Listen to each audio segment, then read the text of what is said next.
Well, the presidential election may be over, but Russia's possible role in trying to influence it is back in the headlines today. House Democrats last hour introduced a bill that would investigate all of Russia's alleged hacking, including the DNC and John Podesta's emails. 17 U.S. government agencies already have said they found evidence that Russia was behind the hacking, but President-elect Trump continues to disagree, telling Time magazine he doesn't believe the Russians interfered at all and that the hacking could have come from China or, quote, some guy in his home in New Jersey. Joining me now is Democratic Congressman from California, Eric Swalwell. He's co-author of the new bill, the new legislation that we just mentioned, and he's a ranking member on the House CIA subcommittee. Nice to see you, Congressman.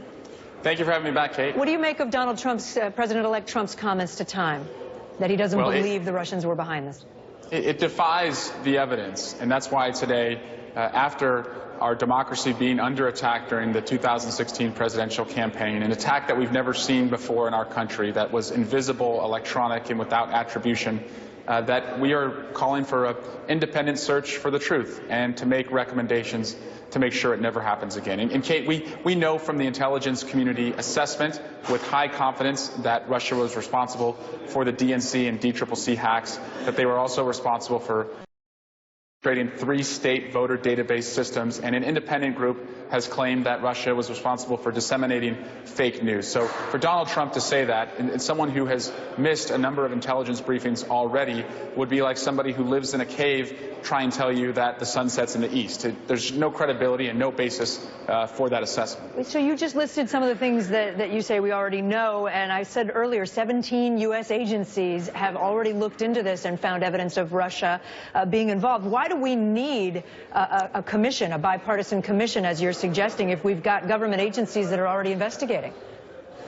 What's important here is to have an independent search for the truth. And we have done this in the past. We did this after the 2000 election. We did this after the WMD disaster in 2003. We've done this around space flight. And so having an independent set of experts look at this in a bipartisan way, because this is really above Republicans and Democrats. This is something all parties should care about. I think we can tell the American people once and for all who was responsible and assure them that we're doing everything we can to make sure it doesn't happen again. Congress did something similar with the Benghazi committee as well. Are you trying to create a vehicle where in this upcoming administration Democrats will have an ability to investigate things even beyond the Russian influence?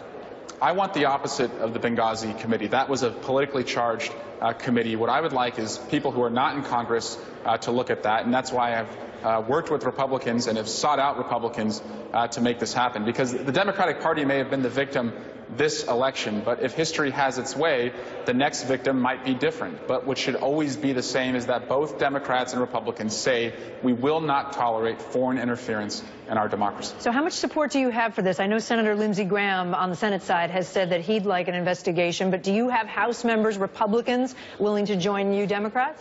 We're talking to them, and we wanted to introduce, before we recessed week, a legal framework to go forward, to say that we're not going to look the other way. And also, Kate, Marco Rubio mentioned on Meet the Press a few weeks back that he believes there should be a congressional investigation. So, again, this is greater than any of us.